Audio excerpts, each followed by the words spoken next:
Assalamualaikum warahmatullahi wabarakatuh. Perkenalkan nama saya Desak Damayanti dengan NIM F5212304.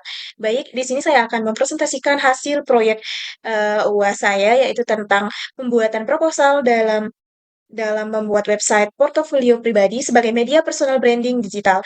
Nah, sebelum masuk ke pembahasan materinya, saya ucapkan terima kasih kepada dosen pengampu mata mata kuliah pemrograman web yaitu Ibu Anissa Yulandari MKOM. Nah, pertama, kita perlu, mengetahui dulu latar belakang dari, saya mengambil tema membuat website portofolio pribadi. Nah, di sini, di era digital, membangun identitas diri secara online sangat penting, terutama bagi mahasiswa yang akan memasuki dunia kerja.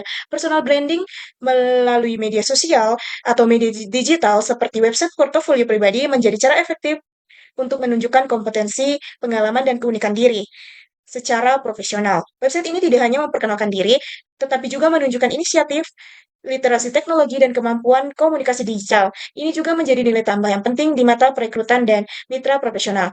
Adapun tujuan dari saya membuat website portofolio pribadi ini yaitu untuk memberikan media digital yang dapat digunakan untuk membangun personal branding secara profesional, untuk menampilkan secara visual dan interaktif informasi diri, keahlian, proyek, dan sertifikat yang dimiliki untuk meningkatkan kemampuan dalam mendesain dan membangun website statis menggunakan teknologi web dasar, serta untuk memperkuat nilai jual pribadi dalam menghadapi persaingan di dunia magang dan kerja. Adapun manfaat yang diharapkan dari website portofolio pribadi ini yaitu website portofolio dapat meningkatkan visibilitas dan kredibilitas diri. Website portofolio dapat menjadi wadah untuk menampilkan hasil, hasil karya dan proyek yang telah dikerjakan, serta website portofolio dapat membantu dalam proses rekrutmen dan kolaborasi profesional. Baik, langsung saja kita masuk ke progres yang pertama, yaitu tentang penjelasan sintaks untuk merancang website portofolio pribadi. Nah, di sini saya menggunakan 4 bahasa pemrograman, yaitu ada HTML, CSS, JavaScript, dan external libraries, yaitu dari Bootstrap. Nah, sekarang saya akan menjelaskan bahasa pemrograman HTML. Nah, di sini ada struktur dasar dari HTML. Yang pertama yaitu ada ini. Ini digunakan sebagai bahasa markup untuk membuat struktur dan konten halaman web. Nah, tujuannya di sini yaitu untuk membuat struktur dasar dokumen HTML, menentukan bahasa websitenya yaitu bahasa Indonesia dengan sintaks ini. Di sini juga bisa mengatur encoding, karakter, dan viewport untuk responsivitas, serta menentukan judul halaman yang muncul di tab browser. Nanti di judul website portofolio akan muncul My Portfolio. Selanjutnya saya akan menjelaskan navigation navigation bar. Nah, di sini tujuan dari navigation bar yaitu untuk membuat menu navigasi tetap di halaman untuk berpindah section. Misalnya jika kita ingin menggeser halaman web, ini tampilan navigasinya akan tetap terlihat dan tidak hilang. Ini bisa memudahkan kita untuk mengganti ke halaman selanjutnya. Di sini menggunakan kelas Bootstrap untuk stylingnya. Dan selanjutnya kita akan masuk ke tampilan section dan konten HTML. Nah, di sini bertujuan untuk mengorganisir konten menjadi bagian-bagian yang terstruktur. Nah, di sini juga membagi konten menjadi bagian-bagian yang terorganisir, memberikan identitas unik pada setiap section untuk navigasi, serta menggunakan tag semantik untuk struktur yang baik. Nah, selanjutnya ini tentang about section HTML. Nah, di sini ini kode untuk membuat di bagian tampilan tentang di website tersebut. Selanjutnya ini ada portfolio section, kode untuk portfolio section. Nah, di sini juga menggunakan HTML. Di sini akan tampil di websitenya itu untuk mengatur tampilan portofolio yang akan ada di dalam website seperti itu. Eh, ini ada ini ada HTML sertifikat section. Nah, di sini juga kode untuk menampilkan sertifikat apa saja yang akan tampil di halaman website serta memberikan pengaturan untuk setiap sertifikatnya.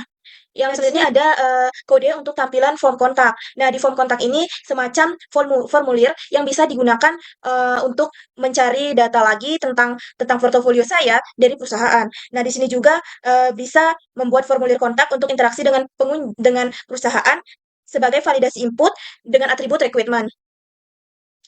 Nah, menghubungkan label dengan input menggunakan for dan ID. Di sini semisal perusahaan ingin menanyakan apa saja tentang portofolio saya sudah menyediakan formulir kontak. Nah, selanjutnya ada tampilan CSS-nya. Nah, CSS ini digunakan untuk bahasa styling, untuk mengatur tampilan, warna, layout, dan animasi website. Nah, di sini saya ada menggunakan CSS Global Styling. Nah, di sini tujuannya yaitu untuk mengatur tampilan dasar website seperti mengatur font, warna, scroll, dan spacingnya. Di sini bisa mengatur font family, scroll yang halus antara section, serta memberikan padding atas untuk mengakomodasi navbar fixed. Nah, selanjutnya ada style CSS navbar styling. Nah, di sini bertujuan untuk mempercantik navbar dengan efek hover, animasi, styling brand dan logo juga digunakan untuk dengan warna tipografi khusus. Di sini tujuannya dari styling navbar ini menggunakan CSS untuk membuat efek hover animasi garis bawah pada menu. Di sini juga menggunakan pseudo elemen after untuk efek visualisasi. Nah, di sini juga ada hero section background yang bertujuan untuk membuat background hero dengan gambar dan overlay untuk tampilan menarik. Nah, di sini juga bertujuan untuk membuat background dengan gambar dan overlay gelap, mengatur posisi dan ukuran background image, serta menentukan warna teks dan padding section. Nah, di sini juga ada card hover effect. Nah, di card hover effect ini bertujuan untuk menambah interaktivitas visual dengan efek hover pada card, membuat animasi ketika hover pada card, mengatur ukuran dan tampilan gambar dalam card, meningkatkan interaktivitas visual. Nah, selanjutnya saya menggunakan bahasa pemrograman JavaScript. JavaScript ini yaitu bahasa pemrograman untuk membuat website lebih interaktif dan dinamis. Di sini saya menggunakan uh, kode DOM kode DOM content load JavaScript. Nah, di sini bertujuan untuk memastikan script berjalan setelah HTML selesai dimuat. Di sini juga bisa menunggu hingga seluruh konten HTML dimuat sebelum menjalankan script. Di sini juga bisa inisialisasi komponen Bootstrap Touch serta mendapatkan referensi elemen form dan touch notification. Nah, di sini juga ada script JavaScript Form Submission Handler. Di sini bertujuan untuk menangani submit form tanpa reload halaman dan menampilkan notifikasi. Mencegah reload halaman ketika form disubmit. Itu fungsinya dari ini, prevent default. Ini berfungsi untuk mencegah reload halaman ketika form disubmit. Menampilkan notifikasi sukses menggunakan Bootstrap Touch dan placeholder untuk integrasi dengan backend di masa depan. Nah, external librariesnya yaitu berupa kumpulan kode siap pakai untuk mempercepat dan mempermudah pengembangan website. Itu saya menggunakan tadi ada Bootstrap CSS. Linknya seperti ini. Nah, ini saya gunakan sebagai untuk mengumpulkan kode siap pakai sehingga bisa mempercepat dan mempermudah pengembangan website saya. Saya mengambil link dari Bootstrap seperti Bootstrap CSS. Bootstrap CSS digunakan untuk framework CSS untuk menampilkan layout, responsif, dan komponen UI siap pakai. Ada Bootstrap Icon untuk menyediakan koleksi icon siap pakai untuk website, serta Google Font. Ini saya gunakan untuk font eksternal dalam meningkatkan tampilan tipografinya, sehingga Bootstrap saya tampilan fontnya menjadi lebih menarik. Nah, ada juga Bootstrap JavaScript. Ini ada Bootstrap JavaScript yang digunakan untuk mengaktifkan komponen interaktifnya. Nah, baik, sekarang saya akan melakukan demonstrasi dari website portofolio pribadi. Nah, di sini tampilan awal dari portofolio pribadi saya. Di sini ada tampilan beranda. Di sini kita bisa memperkenalkan nama saya dan asal kampus beserta jurusan dan program studi. Nah, di sini ada fitur tentang, di sini ada tentang saya beserta keahlian dan foto saya. Di sini ada fitur portofolio. Di sini berisi tentang portofolio apa saja yang sudah saya lakukan. Nah, di sini ada fitur sertifikat. Di sini saya menampilkan ada 3 sertifikat organisasi.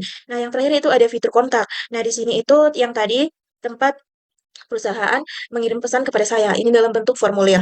Nah, kita kembali terdahulu ke fitur Belanda. Jika perusahaan ingin melihat proyek saya, bisa bisa langsung ke tampilan portofolio.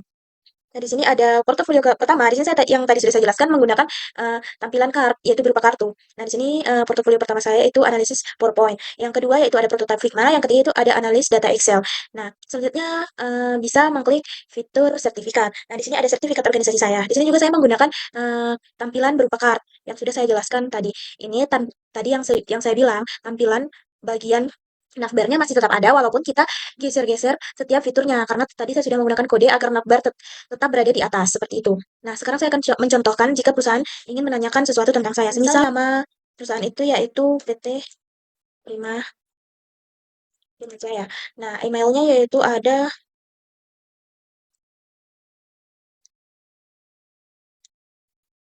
Nah, seperti ini. Jika perusahaan ingin menanyakan